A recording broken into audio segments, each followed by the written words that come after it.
A week or so before my 10th birthday, I walked to the corner store with a $5 bill and picked up a jar of ragu for my mom. On my way home, a man I'd never seen before fell in step with me and began talking. "Hi," he said cheerfully. "My name is Dr. Ramsey. I'm a pediatrician. Do you know what a pediatrician is?" I walked along silently, not replying, and fervently hoping he would take that as a sign he should leave me alone. Subtleties were not his strong suit, though, because he kept right on chattering. "Are your parents looking for a pediatrician for you? Of course, you're a big girl now. You'll be needing another kind of doctor soon, won't you? That's okay, though. They can still bring you to me until then.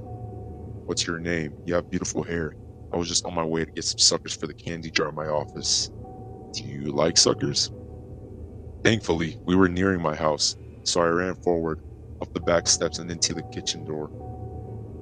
I didn't know it then, but that was the beginning of a very long, very scary ordeal. It didn't take long after that for Dr. Ramsey to begin showing up at first. It seemed benign enough, at least to a kid. He would drive by nearly every day, smiling and waving. I told my mom, who said maybe he was on his way home from work. But then, the phone calls began. My dad called me into the living room and sat me down. He asked about the day Dr. Ramsey followed me home, and if I'd talked to him. He said I wasn't in trouble, but that I needed to tell him the truth. I told him no, and he asked if I was sure. Could I be forgetting something? I told him no again, and he frowned, then asked, "Then how does he know your name?" I didn't know. It turns out that was not all he knew. He knew my sister's name as well. Pretty soon, neither my sister or I were allowed to answer the phone. He called several times a day. At first, neither of us knew what he was saying. Then one night, one of my older brothers told us that he was telling my parents that he was going to hurt me, and later, my sister. Things got complicated after that. My dad called the police, but as this was before there were any stalking laws, there was not a lot they could do. They told my parents to call back if he ever tried anything. My dad then called a friend of his from back in the day, who happened to be a cop. For the next month, my dad's friend escorted me to and from school. Suddenly, life as I knew came screeching to a halt. I couldn't walk to school alone, I couldn't play outside, I couldn't walk to Super America, sort of like a 7-Eleven for those who don't know. When access to me was completely denied, things escalated. It was around this time he began threatening my sister as well. Then one afternoon, my sister, two of my brothers, my mom and I were in the kitchen. One of my brothers saw a glimpse of someone in the garage. They'd seen him too. Dr. Ramsey came bolting out of the garage, my brothers chasing after him. They ran all the way to Cherokee Park where he lost them in the trees. My parents called the police again, but nothing came of it. The only information they had was a description and a name that was almost certainly fake. A couple weeks later, we woke up to find our dog hanging from the side porch. She was a gorgeous saddleback German Shepherd, born on the same day I was. We were all devastated. The cops said that there was no evidence it was him and ruled it accidental, but none of us believed that. His phone calls became more and more informative in the meantime. He would talk about who was home and who wasn't. If my brother would say my dad was home, he would tell him who was really in the house. He would also talk about the house itself, about the window in the kitchen he can easily open with a knife from the outside even when it was locked, about the French doors that connected to the living room, to the side porch, and how the lock could be finagled from the outside if you jiggled it just right. That night, my dad put in some carpenter nails at the top of the French doors until he could get a new lock ordered. My parents had to go to a company event for my dad's work. My older brothers were at St. West's roller skating rink. My sister was on the phone with her best friend. My little brother was on the floor asleep. I was watching Devo on the midnight special with Wolfman Jack. It was late. Suddenly, the top of the French door swung inward, and in a few milliseconds before the nails in the bottom caused them to snap back, I could see his silhouette.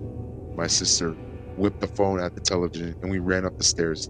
About halfway up, we realized our little brother was still asleep on the living room floor. As quietly as we could, we slipped back downstairs to get him.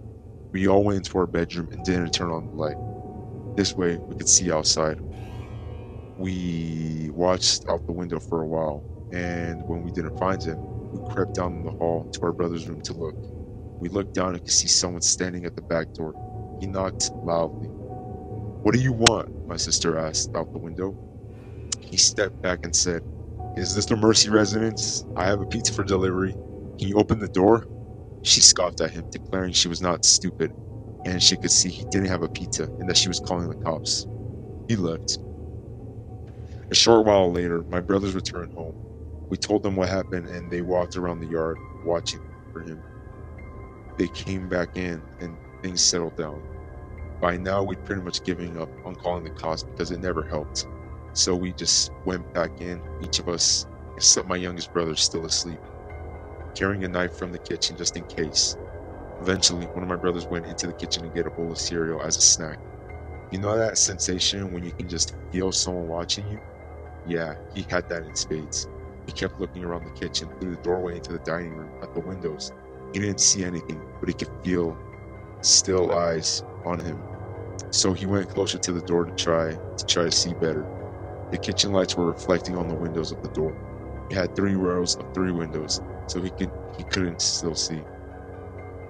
He stepped closer and then closer again until he was right up to the door. Then cupped his hands on the other side of the head so he could see. There was on the other side of the window pane was Dr. Ramsey, smiling back at him. He turned to yell for my older brothers, and when he looked back again, he was gone. They went out again to look for him, but they didn't see him. The next night we were at the table playing Crazy Eights, and my brother was restless. My sister asked him what was wrong, and he said he always felt like any minute now there would be a boom, boom, on a door or a window. Almost certainly after he finished that sentence, boom, boom, boom, on the window right behind him.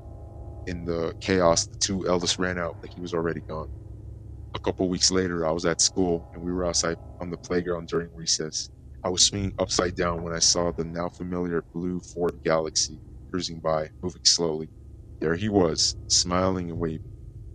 He called my name, and I ran to the teacher and told her. The school had been told all about him, and she took me inside right away and called my mom.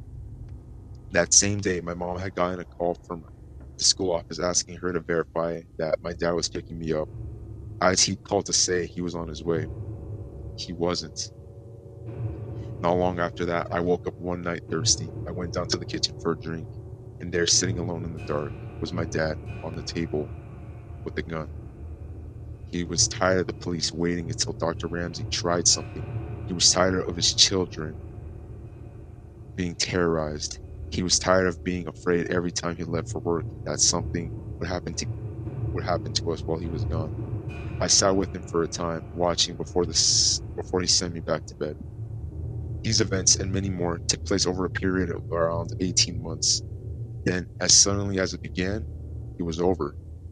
He had vanished from our lives, the phone calls, the drive-by with the creepy waves, everything. For a long time, during and after the Dr. Ramsey days, I would have a reoccurring nightmare in which I would wake up to find him standing over me as I slept. It took a long time before I felt like a kid again. I found out years later that he was calling. Dr. Ramsey would tell my parents that he was going to rape and kill me, and later, my sister, that there was nothing they could do about it. I don't know what happened to him when he disappeared.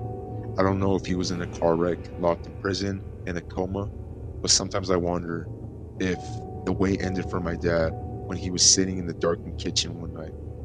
I don't know, and I'm not sure I want to.